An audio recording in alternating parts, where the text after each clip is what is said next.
We're moving to Spain. We're moving to Spain. Holy crap, we're moving to Spain. Okay, let's take a moment.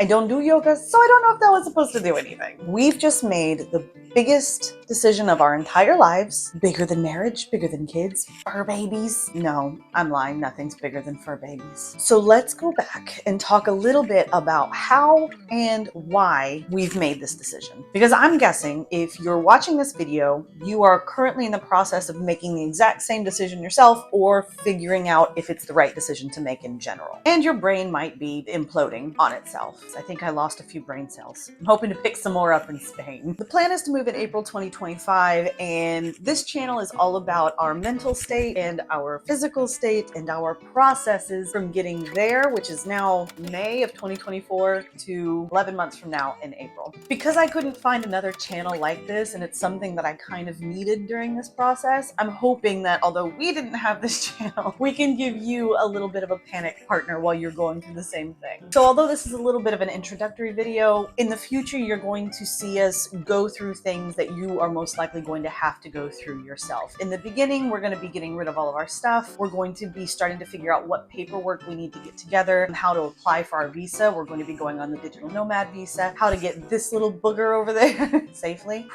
So our names are Josh and Tara. That is Phineas. You'll see a lot of Phineas on this channel. And in January of 2024, about 4 months ago, we were really stressed. We just found out our rent was going up. Our sales in our shop were already starting to go down because it's the post-holiday season. Totally expected, but post-holiday season. And we were both kind of just ready for something different. We were facing a lot of situations in this area that everyone faces, personal, mental, all of that good stuff. We're luckily in a position where we both work from home. I own my own business. And so we can make the decision to pack up and move anywhere. I remember I was standing in the kitchen and I was cooking dinner, and Josh, and we were talking about all of the stresses that we have currently happening right now in January. And don't worry, we have new stresses now. But I remember he looked at me and he was like, why don't we just move to Europe? It's something that Josh and I have been talking about probably since we met. And we've never thought that that we would be able to now. Honestly, we always thought that it was probably going to be something 4 or 5 years down the road when we're making big bucks and bank, you know, and show me the money.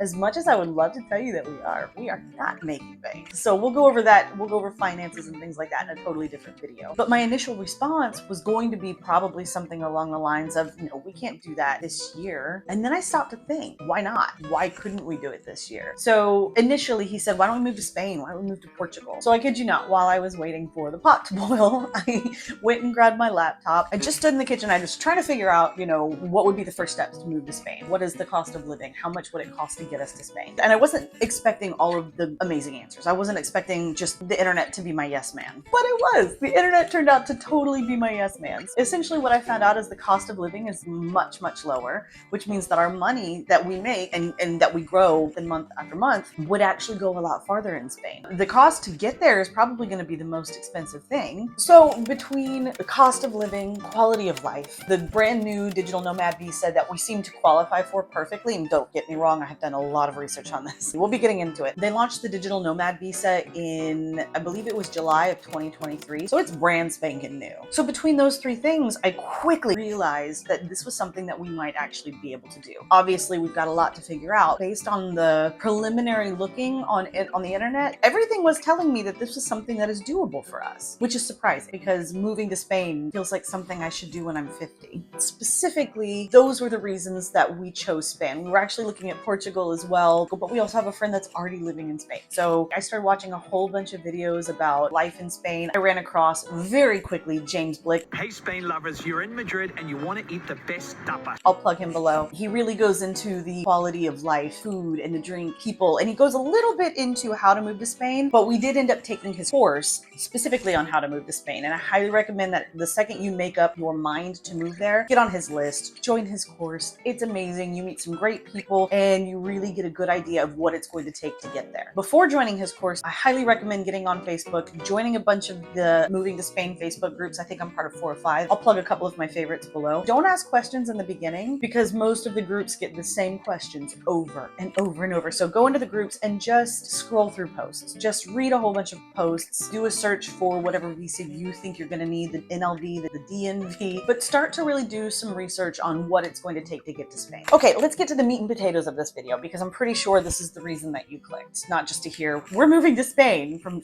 2 strangers and a dog that you don't know. I wanted to spend this first video introducing ourselves a little bit, but really going over some frequently asked questions that we have gotten a lot. We've already told our family, we've already told our friends. So far, pretty darn excited for us, but they're also really confused, I think. Moving to Spain is not going to be easy. Moving to Spain is not a matter of buying 2 tickets and just heading on over. We get a lot of questions, rightfully so questions, about how we're going to get there, how we're going to get all of our stuff over there. So let's start from the beginning. Question numero uno, why Spain? We went into a little bit already, but we chose Spain, number 1, for quality of life. I think there's a very common phrase that's used with Spain where they don't live to work, they work to live. In America, it's the polar opposite of that. We definitely live to work. We spend every waking moment trying to make as much money as we can, trying to get as much success as we can so that we can live a life of freedom and love and quality of life when we're 70. That is absolutely not fair. So the way Spain does it is a little bit in reverse. Like you work over there because you just want to survive, basically. You want to be able to pay your rent, you want to be able to pay bills, you want to be able to afford to go out, have drinks, and spend time with your friends and family. So the value of living is much, much higher than the value of work. So the second reason we chose Spain kind of ties into that a little bit, and it's the cost of living. I will be completely transparent as I'm comfortable being. Here, we have about a 900 square foot apartment. It's a 2-bedroom, living room, 1-bathroom apartment. And it's about 900 square feet, but it's in the Seattle area of Washington. Very expensive. So we pay around $2,300. That's rent alone. That doesn't include our internet. That doesn't include our TV. That doesn't include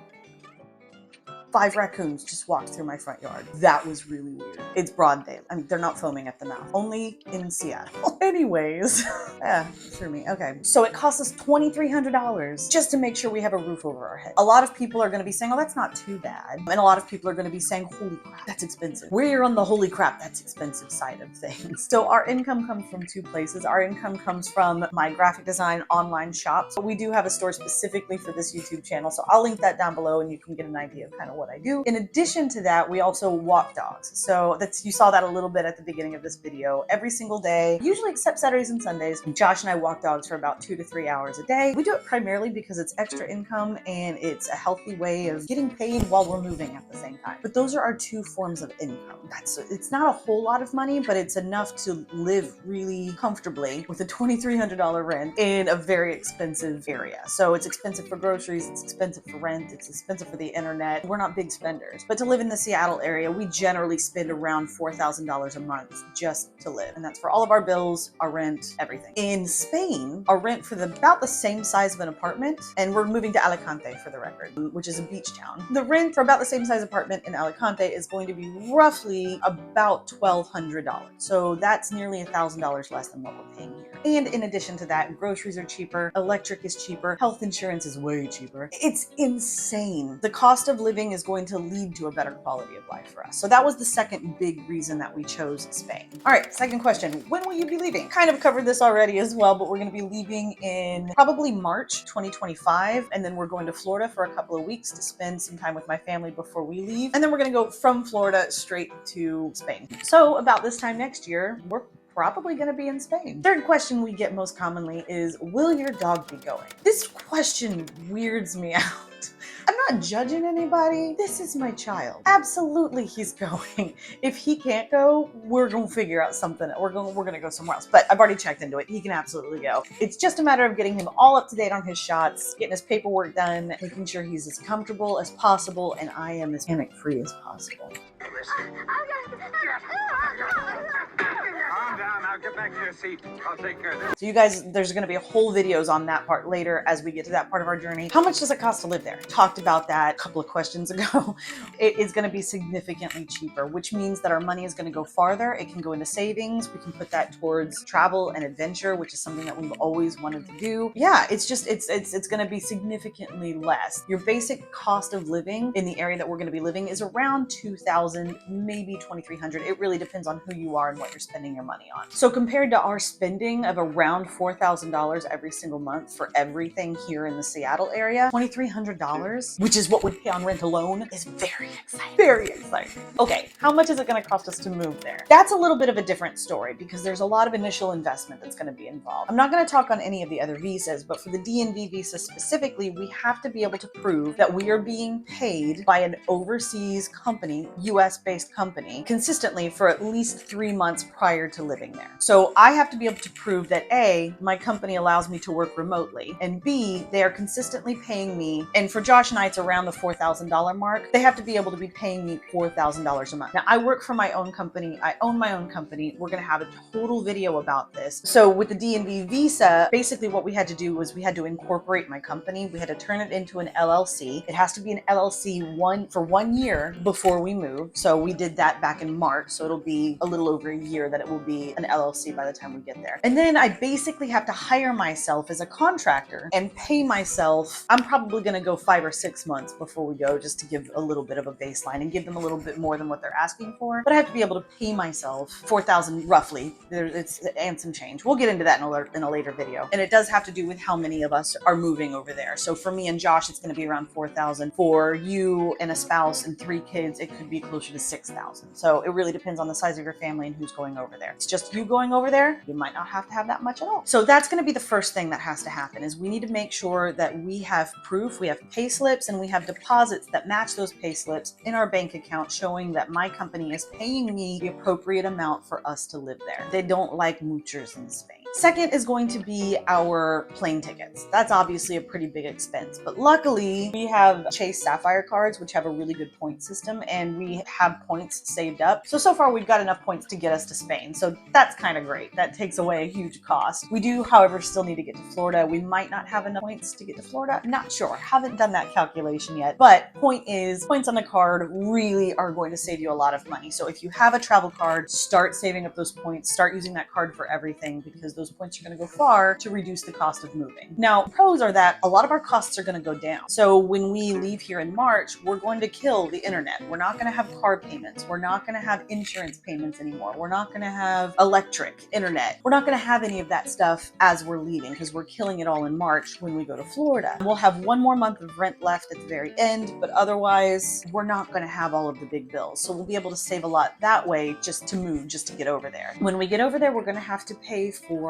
lodging, and we've decided we're probably going to stay about 2 or 3 days in a hotel, and then we're going to go to a bed and breakfast, and that's kind of where we're going to base ourselves while we're figuring out if we're going to be approved. That's a whole nother video. Whether we're not, we're going to be approved for the visa, and where we're going to stay permanently once we are approved. Because in order to apply for our TIE cards, which are mandatory if you're going to live over there, we have to have a permanent address that is not a bed and breakfast. And bed and breakfasts do tend to be a little bit more expensive than just the average rent over there. So we'll probably be paying closer to $1,800 to $2,000 just to stay in the bed and breakfast a month. Next question. Can you work in Spain? If you're on the DNV visa, the rule is basically that you can only work for your company who's contracting you out. But if you have a dependent, so Josh is going to be coming over on my visa as the dependent. That means that he can work. He can get a job. Dependents have a lot more rights in the working department than the actual visa holder, which I think is a little bit weird, but whatever. The rule for me is that I can work from Spain, but I can't work for a Spanish company. In fact, the majority of my clients, I believe the number is less than 10%. Less than 10% of my clients can come from Spain. So that means that if I sell 500 t-shirts, only 10% of those 500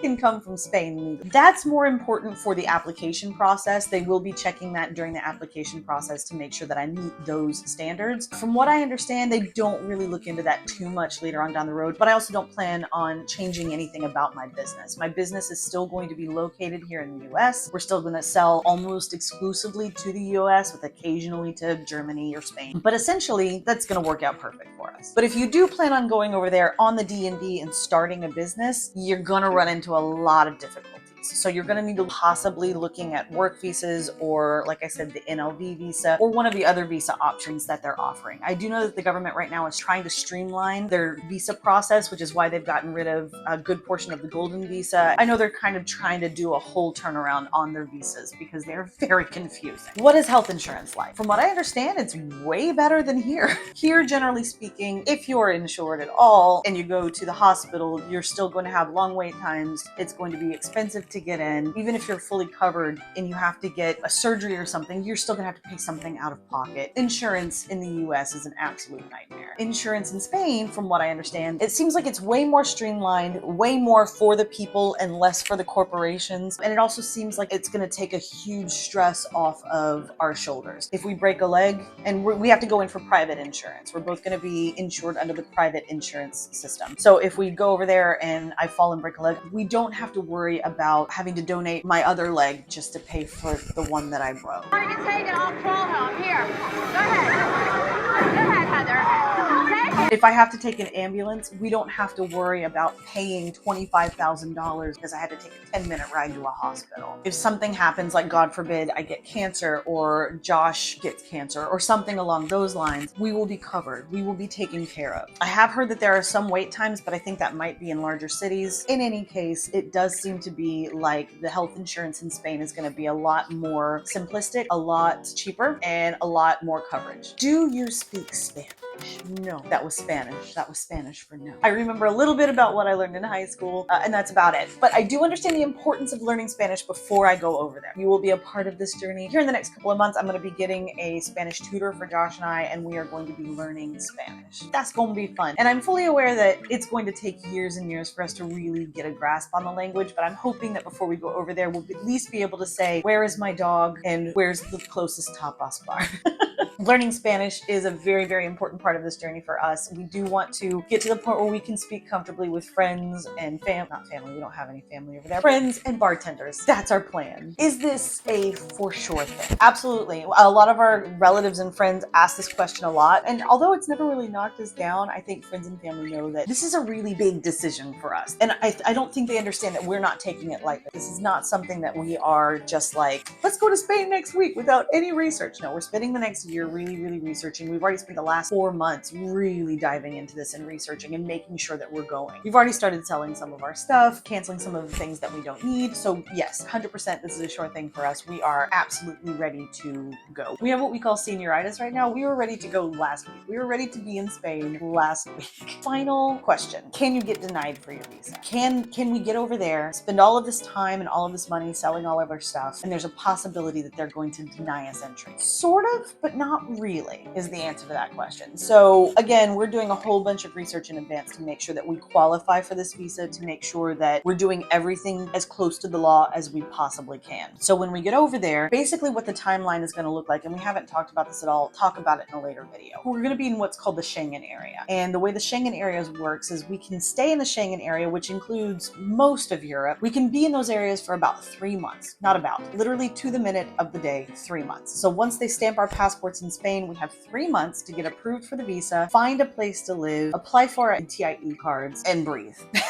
That's kind of the timeline. If we miss that timeline, if we get over there and we're not approved or we have to reapply a couple of times, we actually have to leave the Schengen area, which means we'll have to go to Scotland or Morocco or one of the other non-Schengen areas, stay there for 6 months before we can come back in. Good news is, if we're denied, which again, usually when Spain denies you, it's because you are missing a piece of paperwork or they would like you to elaborate. They want more bank statements. They want more proof that you're being paid monthly. They want to make sure that you're going to be a good fit for their country. country. Totally get it. For the record, they have to tell you why you were denied. That's part of their law. If you're denied, they tell you why you're denied. We're allowed to reapply as many times as we want, but I think it costs around $60 to apply. So it's not a super expensive process. But the point is if they deny us, we're going to have plenty of opportunities to correct our mistakes and submit our applications. Although you can do this on your own, we have decided to work with a lawyer on this just because it's going to help out with our timeline, and it's also going to help out the paperwork process. And if we do get denied, we're going to have someone on our side that can help us reapply again. So to answer that question, yes,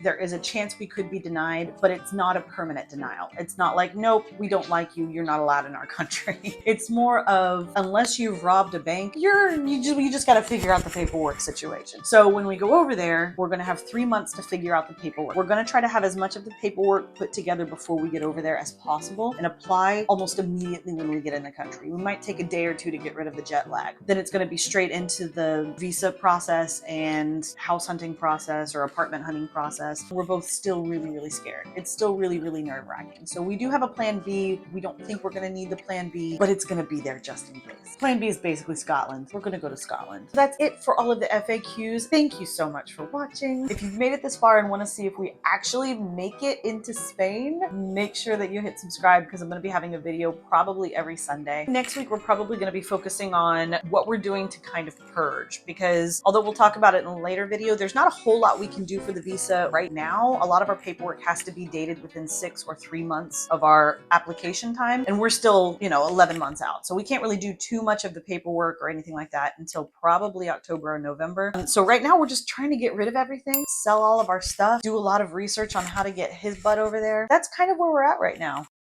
Come here. Come here. So from Josh and Phineas and I, hasta la próxima.